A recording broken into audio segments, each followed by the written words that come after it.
Avez-vous déjà imaginé ce qui arrive à ceux qui commettent l'adultère?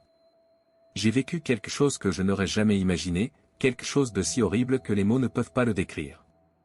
Je suis allé en enfer et j'ai été témoin du tourment de ceux qui ont choisi de vivre dans les ténèbres du péché.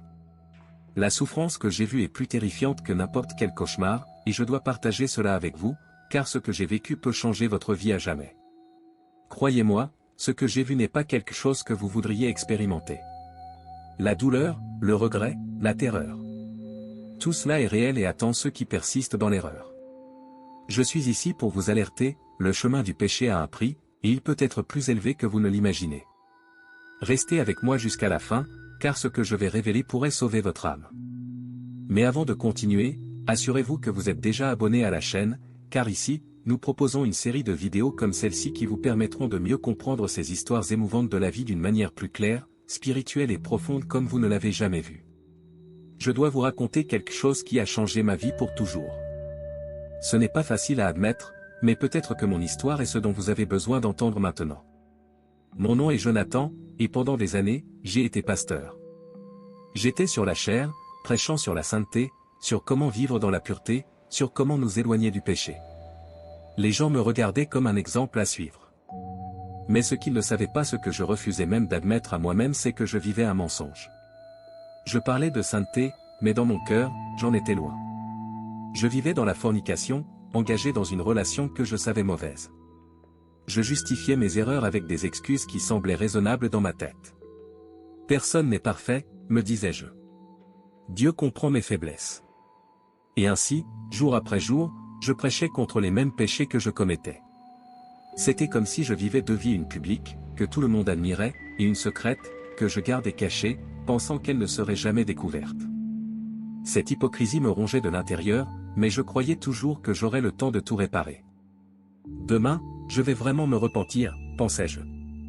Dieu est miséricordieux, il va me pardonner.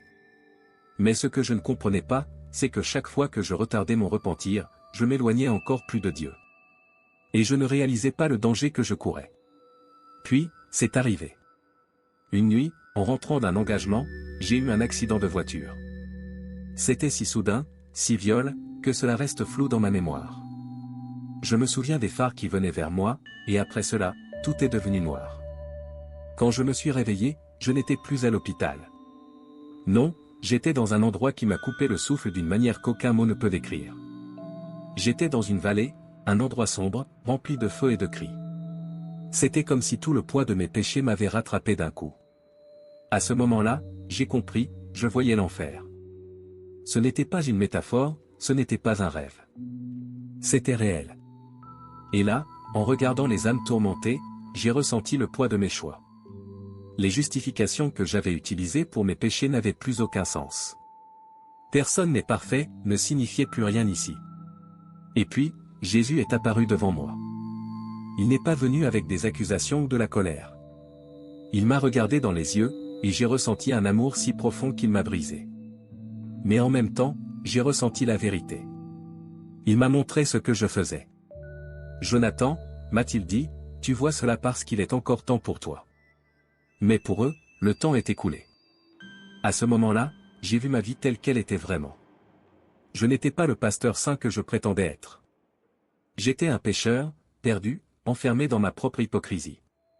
Jésus m'a montré ce que mes choix construisaient, non seulement pour moi, mais aussi pour les personnes qui m'écoutaient et croyaient en moi. Et alors que je marchais dans cette vallée, j'ai vu des âmes crier, essayant d'échapper à leur tourment.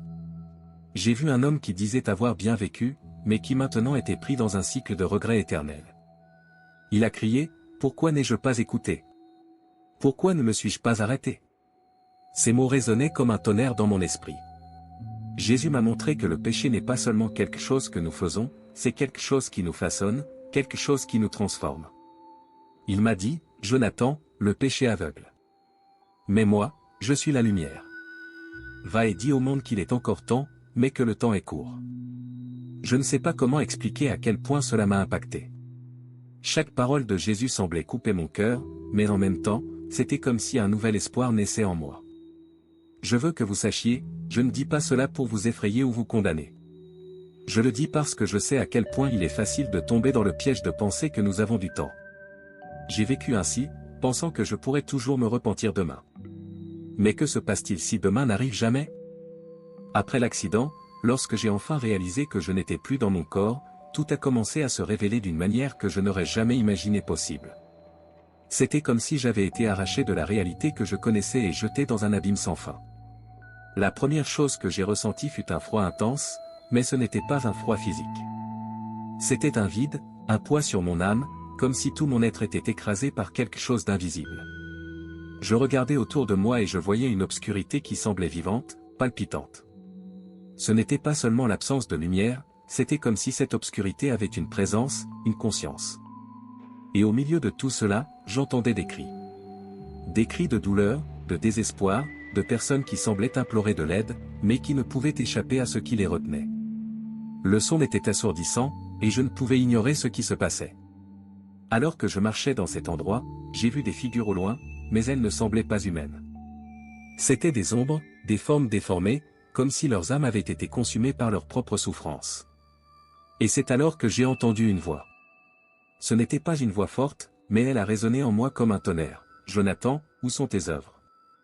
Je me suis retourné, essayant de comprendre d'où venait cette question. C'était comme si l'univers lui-même me confrontait, me défiant d'affronter la vérité sur ma vie. « Où sont tes œuvres ?» La question se répétait, résonnant d'une manière qui serrait mon cœur. Je savais exactement ce que cela signifiait.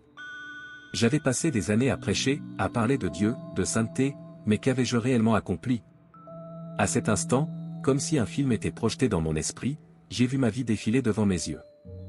J'ai vu chaque sermon que j'avais prêché, chaque parole que j'avais dite, mais aussi les moments où je m'étais abandonné au péché. J'ai vu les fois où j'avais choisi de me faire plaisir au lieu d'obéir à Dieu. Et le poids de tout cela m'a écrasé. J'ai essayé de me justifier, mais c'était inutile. J'ai prêché l'évangile, me suis-je dit.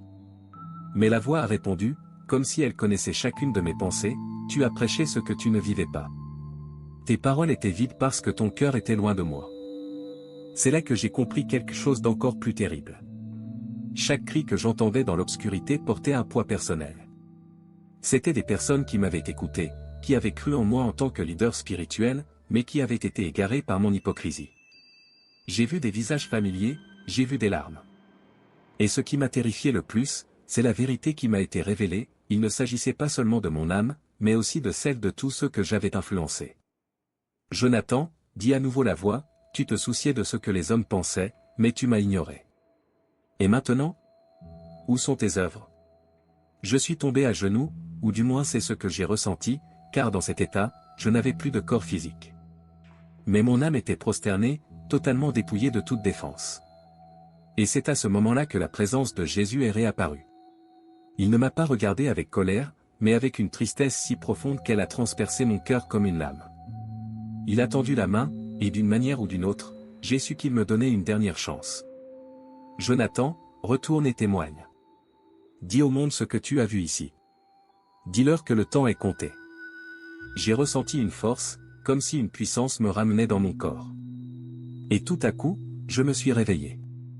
J'étais à l'hôpital, entouré de médecins et d'infirmiers, avec des machines qui bipaient autour de moi.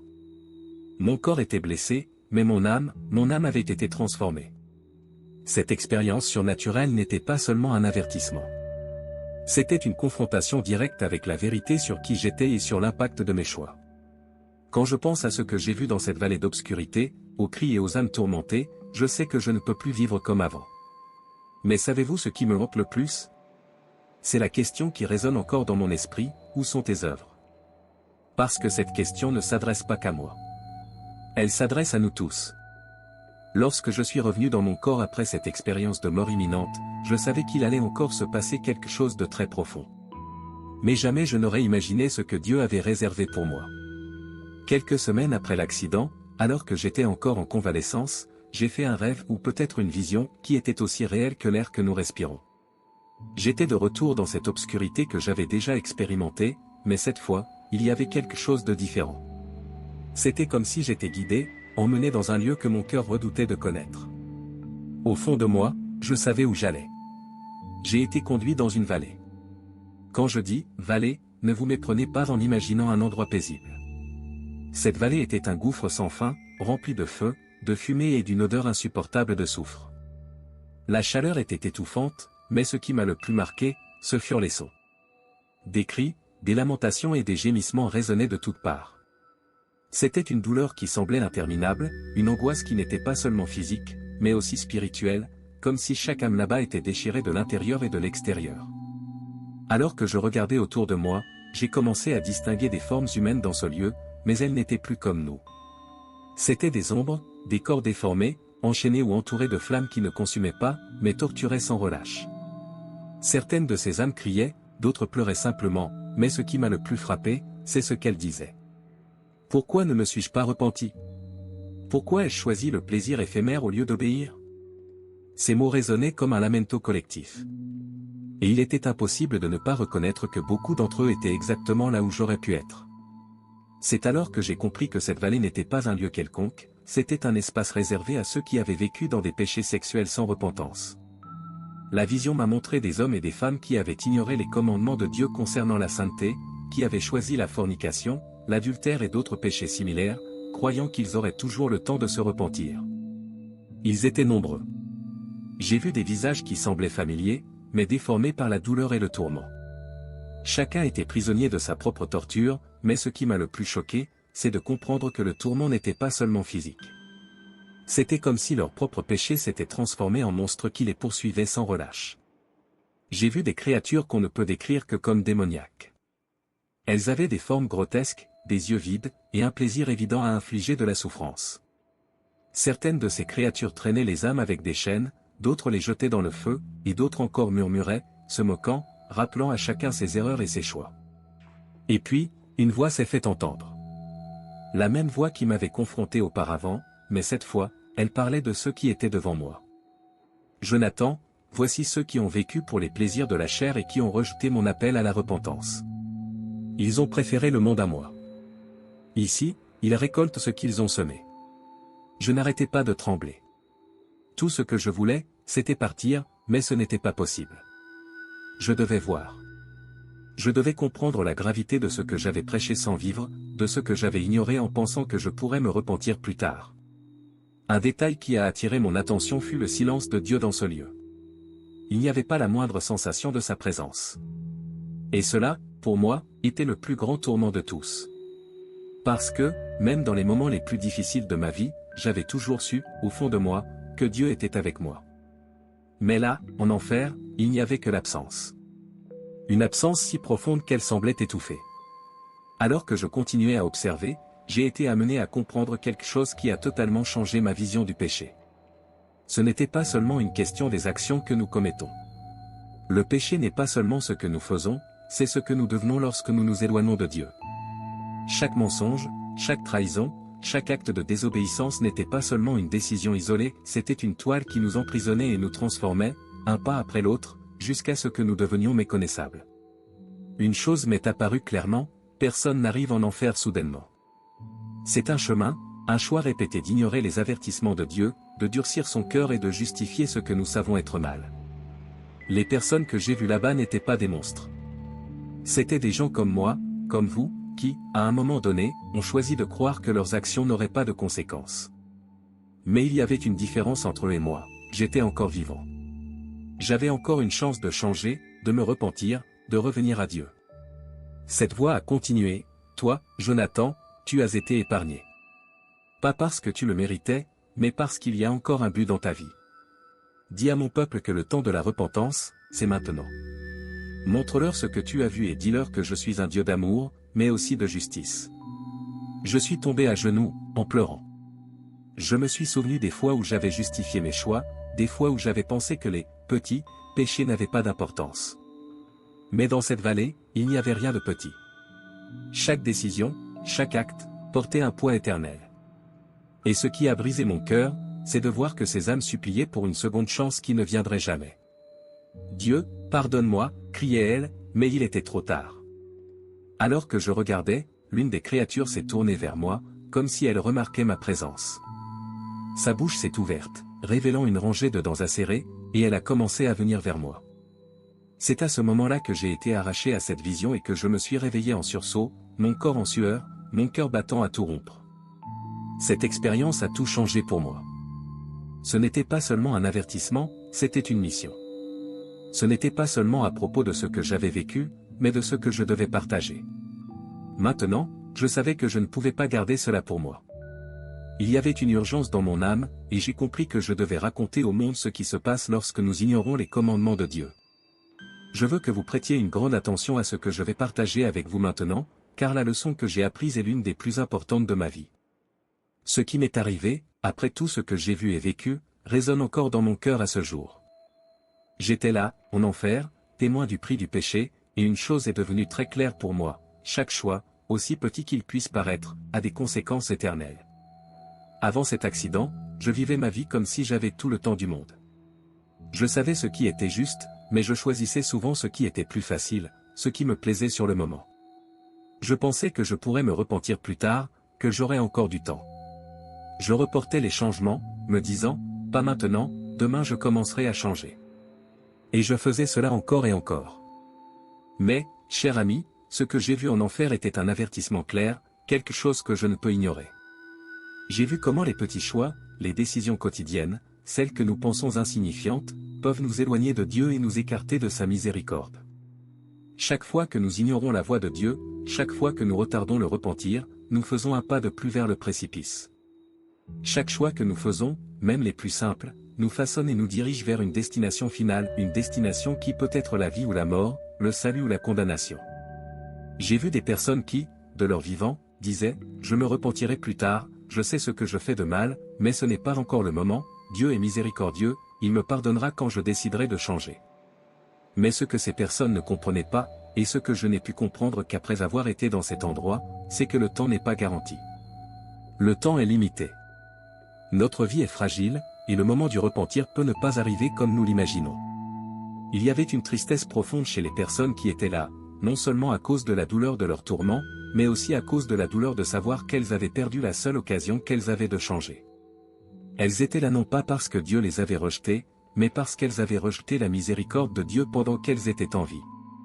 Elles avaient ignoré sa voix, retardé le repentir, croyant qu'il y aurait toujours un « demain ». Mais pour elles, ce « demain » n'était jamais venu. J'ai vu un homme, en particulier, qui m'a profondément marqué. Il était dans un coin de l'abîme, seul, et son visage était un mélange de douleur et de regret. Je l'ai entendu parler, presque comme s'il se parlait à lui-même, disant « Je savais. Je savais, et pourtant j'ai vécu comme si j'avais tout le temps du monde.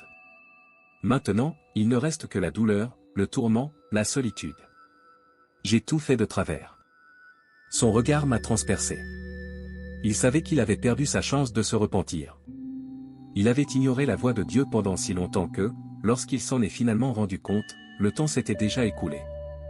C'est cela, mon ami, qui me fait le plus peur. Et c'est pourquoi je suis ici pour vous dire, le repentir ne peut pas attendre. N'attendez pas demain, ne pensez pas que vous pouvez retarder. Le temps est plus court que vous ne le pensez, et l'éternité est bien trop longue pour être ignorée. Chaque choix que nous faisons nous rapproche ou nous éloigne de Dieu. Et même si vous pensez que vous pouvez vous repentir plus tard, la vérité est que demain n'est pas garanti. J'ai appris cela de la manière la plus dure. Le repentir sincère, le fait de tourner la page, la décision de changer notre vie, ne peut pas être reporté. Pas quand nous savons que nous allons dans la mauvaise direction. Nous ne pouvons pas jouer avec la miséricorde de Dieu. Il nous appelle maintenant. Chaque instant de notre vie est une opportunité de prendre la bonne décision et de changer le cours de notre histoire. Personnellement, j'ai failli perdre ma chance. J'ai failli perdre ma vie, failli vivre éternellement loin de Dieu, et tout cela à cause de mon arrogance à penser que, plus tard, serait suffisant. Et, vous savez, je ne suis pas ici pour vous effrayer, mais pour que vous compreniez la gravité du choix que nous avons devant nous chaque jour. Parce que, comme je l'ai vu en enfer, le retard dans le repentir peut nous mener à un endroit de séparation éternelle avec Dieu.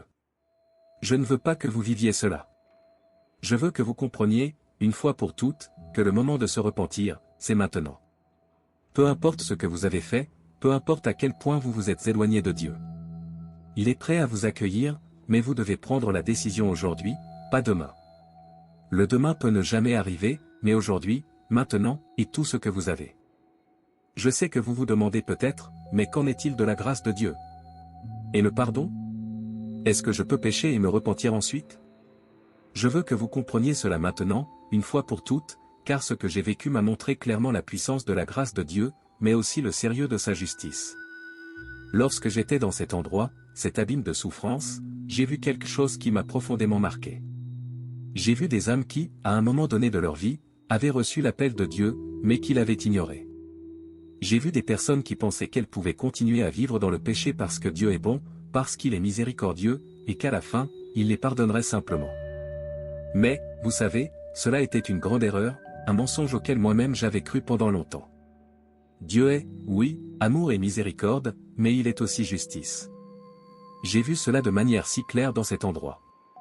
Les âmes qui souffraient n'étaient pas là par hasard. Elles n'étaient pas là parce que Dieu les avait rejetées. Elles étaient là parce qu'en vie, elles avaient rejeté l'appel de Dieu, ignoré sa voix, et pensaient qu'elles pouvaient continuer à pécher sans conséquence. Elles croyaient que la grâce de Dieu était une carte blanche, une permission de continuer à commettre des erreurs, à vivre de manière erronée et que, lorsqu'elles le voudraient, elles se repentiraient et tout irait bien. Mais ce n'était pas le cas.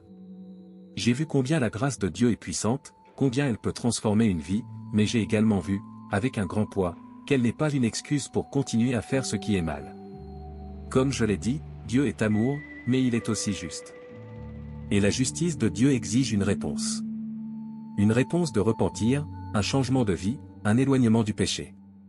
Il ne suffit pas seulement de reconnaître que Dieu existe ou même de savoir qu'il est bon.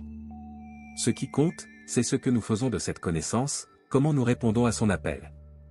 En enfer, j'ai vu des personnes pleurer et crier pour obtenir de la miséricorde, mais il était déjà trop tard. Elles étaient déjà au-delà du point de repentance. Leur temps était écoulé. Si vous pensez que vous pouvez vous repentir quand vous voulez, que vous pouvez continuer à vivre sans vous soucier des chemins que vous empruntez maintenant, vous vous trompez. J'ai vu ce qui arrive lorsque l'on ignore l'appel de Dieu, lorsque l'on joue avec sa grâce. Le repentir ne peut pas être reporté. Et même si Dieu est miséricordieux, la justice divine exige que les personnes répondent tant qu'elles en ont encore le temps. Comprenez ceci, la grâce de Dieu est puissante, elle nous donne la force de surmonter le péché. Elle nous offre l'opportunité de recommencer, de changer, d'être transformés. Mais elle n'est pas une autorisation de vivre dans la désobéissance. Lorsque Dieu nous appelle, il nous offre une chance. Et notre réponse à cet appel est ce qui importe réellement. Je me souviens d'une vision que j'ai eue lors de cette expérience. J'ai vu Jésus, et il me regardait avec tant d'amour, tant de compassion, mais il y avait une tristesse dans ses yeux, car il savait que j'avais ignoré sa voix pendant si longtemps. Il voulait m'aider, il voulait me sauver, mais il savait aussi que chaque personne a sa chance de répondre. Il m'a montré que tant qu'il y a de la vie, il y a de l'espoir. Mais une fois que la vie s'arrête, le temps de repentir est révolu. J'ai alors vu la justice de Dieu en action, et il n'y a aucun moyen d'y échapper. À ce moment-là, j'ai compris que la grâce de Dieu a un but, nous conduire au repentir et à la transformation. Mais en même temps, la justice de Dieu demande un choix de notre part. Il nous appelle, mais c'est à nous de répondre. Et si nous ne répondons pas, les conséquences sont éternelles. C'est ce que je veux que vous compreniez, la grâce de Dieu n'est pas une permission de continuer dans le péché. Elle est la force pour surmonter le péché, pour vaincre les tentations et vivre selon la volonté de Dieu. Et la justice de Dieu nous tiendra responsables de nos choix. Peu importe nos bonnes intentions, si nous ne prenons pas la décision de répondre à l'appel de Dieu tant que nous sommes vivants, le temps passera, et il sera trop tard. J'ai vécu cela. Je l'ai vu. Et je peux vous dire, cela ne vaut pas la peine de prendre ce risque. Ça ne vaut pas la peine d'attendre. Ça ne vaut pas la peine de reporter. La grâce de Dieu vous donne l'opportunité de changer maintenant. Et la justice de Dieu exige que vous fassiez le bon choix tant qu'il en est encore temps. J'ai vécu cette expérience de voir les conséquences d'ignorer la grâce et la justice de Dieu, et je ne peux plus me taire. Je dois partager cela avec vous, car ce que j'ai vu là-bas n'est pas quelque chose que vous voudriez vivre. La grâce de Dieu est merveilleuse, mais elle a un but, et ce but est de nous conduire à une vie de repentir et d'obéissance. N'attendez pas qu'il soit trop tard. Maintenant, quand je regarde en arrière, je vois combien Dieu a été miséricordieux avec moi, en me donnant une chance de changer, de me repentir et de vivre une nouvelle vie. Et c'est pourquoi je vous dis, n'attendez pas, répondez à l'appel de Dieu tant qu'il en est encore temps. Le repentir ne peut pas attendre, et la grâce de Dieu est disponible pour tous ceux qui se tournent vers lui avec un cœur sincère. Mais le choix vous appartient. Eh bien, nous arrivons déjà à la fin de cette histoire, mais avant cela, j'ai remarqué que vous n'avez pas encore laissé votre like sur cette vidéo. C'est très important pour que YouTube continue à diffuser nos contenus et que nous puissions continuer à vous alerter et à vous bénir. Alors, laissez un like sur cette vidéo, c'est gratuit, merci. Continuons. Je veux que vous sachiez qu'après tout ce que j'ai vécu, je ne peux plus rester silencieux. Je ne peux pas simplement retourner à ma vie comme elle était avant, comme si rien ne s'était passé. J'ai vu ce que j'ai vu, et maintenant, c'est ma responsabilité de partager avec vous ce que j'ai appris, ce que Dieu m'a montré. Aujourd'hui, plus que jamais, je comprends la gravité des choix que nous faisons. Et si vous entendez cela maintenant, sachez que ce moment est peut-être celui que Dieu a préparé pour vous. Quand j'étais dans cette vision, quand j'ai vu l'enfer, quand j'ai ressenti la douleur et le tourment des âmes perdues, quelque chose a changé en moi. Quelque chose de profond. Je ne voulais pas être une autre âme perdue. Je ne voulais pas me retrouver là-bas, dans ce lieu de souffrance éternelle. Et, bien que je savais que la grâce de Dieu était à ma portée, le mot « aujourd'hui » résonnait puissamment en moi. Comme si Dieu disait « aujourd'hui est le jour ». Ne remets plus à plus tard. Ne joue pas avec le temps, ne joue pas avec l'éternité. Dieu m'a donné une nouvelle chance.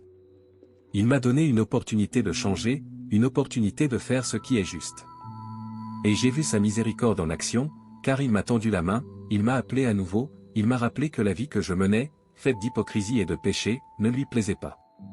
Mais il était prêt à me pardonner, et encore plus, il était prêt à me transformer si je me repentais et changeais. Je sais que, souvent, nous pensons avoir beaucoup de temps. Je pensais cela, jusqu'à ce que la réalité me frappe, que cela me donne un électrochoc. Je n'étais pas maître de ma vie comme je le croyais. Le temps est plus court que nous ne l'imaginons. Vous pouvez vivre votre vie tranquillement, faire vos choix, mais vous ne savez pas ce que demain vous réserve. Le repentir ne peut pas attendre. Le changement ne peut pas attendre. Et, surtout, votre âme ne peut pas attendre. Je sais que peut-être vous pensez, mais j'ai déjà commis beaucoup d'erreurs. J'ai déjà vécu d'une manière que je sais être mauvaise. Je me suis déjà éloigné de Dieu tant de fois. Je sais ce que c'est. Je l'ai vécu. Mais laissez-moi vous dire une chose, la miséricorde de Dieu est plus puissante que toutes les erreurs que vous avez pu commettre. Il est prêt à vous pardonner, à vous restaurer, à vous offrir une nouvelle chance. Mais cette chance ne durera pas éternellement. Je sais qu'en regardant tout ce que j'ai fait, je pourrais me condamner. Je pourrais me sentir indigne d'être pardonné. Mais la vérité est que nous sommes tous indignes. Nous avons tous failli. Nous avons tous péché. Ce qui importe, c'est ce que vous faites avec le temps qu'il vous reste. Ce qui importe, c'est si vous allez vous repentir et changer. Ce qui importe, c'est si vous allez ouvrir votre cœur et permettre à Dieu d'opérer une transformation réelle dans votre vie. Je vous fais un appel maintenant, repentez-vous tant qu'il est encore temps. Ne remettez pas à demain ce que vous pouvez faire aujourd'hui. Abandonnez les mauvais chemins. Laissez derrière vous le péché qui vous éloigne de Dieu. La vie ne consiste pas à faire ce que nous voulons, mais à faire ce que Dieu veut.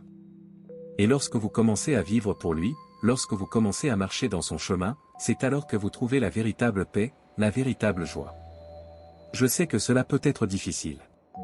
Je sais que peut-être vous avez peur de changer, ou même de perdre des choses que vous pensez importantes. Mais croyez-moi, rien dans ce monde ne vaut plus que la paix qui vient d'être en communion avec Dieu. Rien dans ce monde ne peut remplacer ce qu'il a en réserve pour vous. Ne laissez pas le péché contrôler votre vie. Ne laissez pas vos mauvais choix vous éloigner davantage du Seigneur. J'ai été là, j'ai vécu cela, et maintenant je peux vous dire avec certitude, cela ne vaut pas la peine de jouer avec l'éternité. Cela ne vaut pas la peine de remettre le repentir à plus tard, car le temps est court et la vie est fragile. Aujourd'hui peut être votre dernière opportunité. Aujourd'hui peut être le jour où vous changez votre histoire, où vous vous tournez vers Dieu de tout votre cœur. Il y a de l'espoir pour vous. Dieu vous attend, les bras ouverts. Peu importe ce que vous avez fait, peu importe où vous avez été. Son pardon est plus grand que tout péché. Il veut vous donner une nouvelle chance. Il veut vous emmener dans un endroit meilleur, un endroit où vous connaîtrez sa paix et sa joie. Mais cela commence par un choix. Le choix de se repentir, d'abandonner le péché, de rechercher une vie sainte. Je ne peux pas vous dire à quel point il est important de prendre cette décision maintenant. N'attendez pas qu'il soit trop tard. N'attendez pas d'être au fond du gouffre, qu'il n'y ait plus de temps. Aujourd'hui est le jour. Aujourd'hui est l'opportunité. Ne la perdez pas. Maintenant, je veux que vous arrêtiez et réfléchissiez. Que ferez-vous du temps qui vous est donné? Que ferez-vous de cette opportunité que Dieu vous offre maintenant? Il vous appelle. Répondez à cet appel tant qu'il est encore temps. Je tiens à vous remercier énormément de m'avoir accompagné jusqu'ici. Je sais que ce message a pu toucher votre cœur d'une manière très spéciale, tout comme il a touché le mien. Si vous sentez que cette histoire a parlé à votre cœur, qu'il y a quelque chose de nouveau et de puissant que Dieu est en train de faire dans votre vie, je veux vous inviter à agir maintenant. Si vous n'êtes pas encore abonné à la chaîne, ne perdez pas de temps. Cliquez sur le bouton d'abonnement dès maintenant et activez la cloche de notification pour ne manquer aucun des messages puissants que nous avons préparés pour vous. N'oubliez pas de laisser un like pour nous soutenir et, bien sûr, partagez cette vidéo avec ceux qui ont besoin d'entendre ce message. Commentez ci-dessous ce que vous avez pensé de cette vidéo. Qu'est-ce qu'elle vous a dit? Qu'avez-vous appris? Je veux vraiment connaître votre opinion et savoir comment cette histoire a impacté votre vie. Et si vous n'avez pas encore regardé la vidéo, je suis allé en faire et je suis revenu, c'est eux que Jésus m'a montré changera votre vie pour toujours, je vous la recommande de tout mon cœur. Je suis certain qu'elle continuera à vous bénir et à vous montrer encore plus sur la grâce, la miséricorde et la vérité de Dieu. Que Dieu vous bénisse et à la prochaine vidéo.